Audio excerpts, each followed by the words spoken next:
We get into our allogram section where we go into the IRGC group chats and we find their messages that are indicative of their points and moods. We're going to start off with the newspapers here in the Islamic Republic today. And first one is this one. Armin, what does this say? Why are they looking at each other head to head? Wow. Okay. آدرس غلط به داخل گرای تسلیم به خارج. So this is Pezeshkian, the president of the Islamic Republic. That guy over there is Hemmati, the head of the central bank in the Islamic Republic.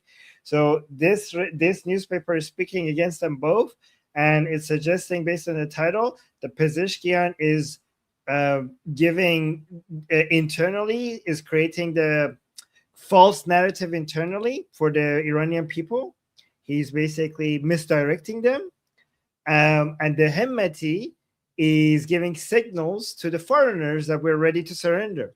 So one side, so basically this newspaper is suggesting that the Pezeshkian and Hemmati are betraying the country, and they have divided their tasks. One to give the false narrative to internally, and the other one to give the false narrative or a pulse of weakness to externally, to tell them that we're getting ready to surrender.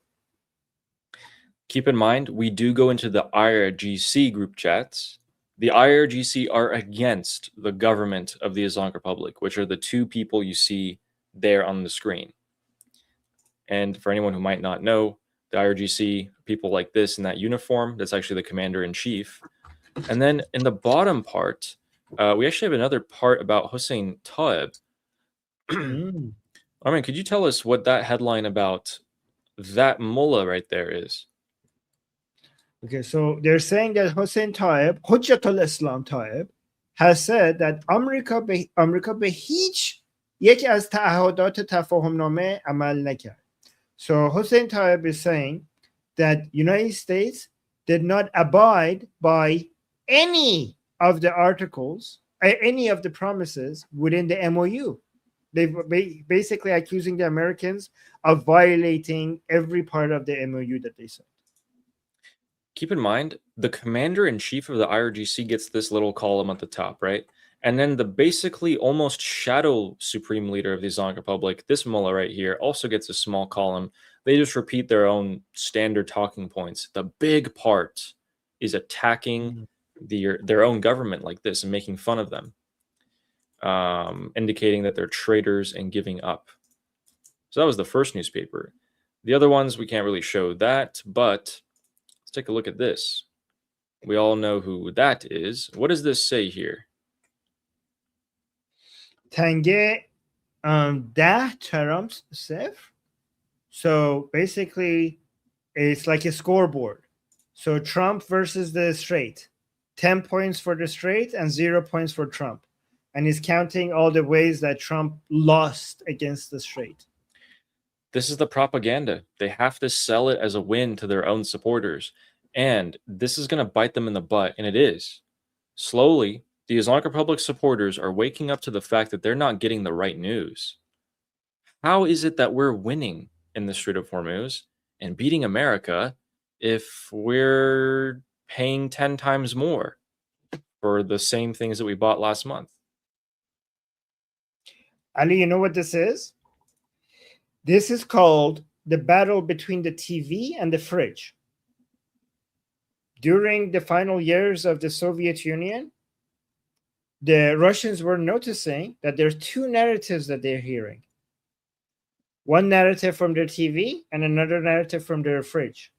Because they turned on the TV and the TV was saying that we're winning, that we're destroying the West, the America's losing, and everything is glorious, and we're progressing, and everything looks good. And then they turned off the TV and they opened their fridge, and the fridge was empty. So in every home, there was two different narratives that were coming out, one from the TV and the other one from the fridge. This is battle. So Amir here in the chat, Amir's asking the fridge lost, right? Yeah, right. Yeah, definitely. Right? People's household incomes definitely, So yeah, those are pretty much the newspapers here. So I think there was By the way, guys, the battle between the TV and the fridge is also the battle between the narrative world and the objective world, because you can keep spinning narratives as much as you want, but at the end of the day, reality will catch up to you. Reality has a really bad habit of not letting go of your false narratives, and eventually, if your narratives divert away too much from objective reality, it will come and hunt you down, and it will bring everything crashing down. Yeah. Reality And here's is very another. insistent. Look at this newspaper. These are the IRGC's talking points. Spreading their propaganda at every corner. By the way, this is what you will find on most corners of the streets newspapers.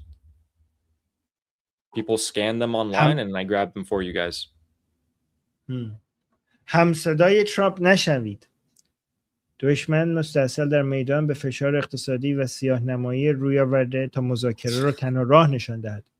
همزمان برخی مقامات و شخصیت‌ها در داخل نیز با تکمیل این پازل به جای مقابله در زمین او بازی کردند. So this newspaper is putting a headline saying, don't go up a little bit because I can't read it. Yeah. I'm going to translate. He said, همصدای ترامپ نشوید. Don't give us the same narrative as Trump. He's saying that our enemy is very desperate in the battlefield. So that's why they are pressuring us economically. And they're trying to paint a very dark picture of what the situation is like in Iran so that they could sell the negotiation as the only way for us to be saved. So the Americans are trying to make it seem like the negotiation is the only option. But at the same time, some of our officials inside Iran are helping the Americans and completing that picture for the American with them for our enemies. Instead of fighting our enemy, they're helping our enemy.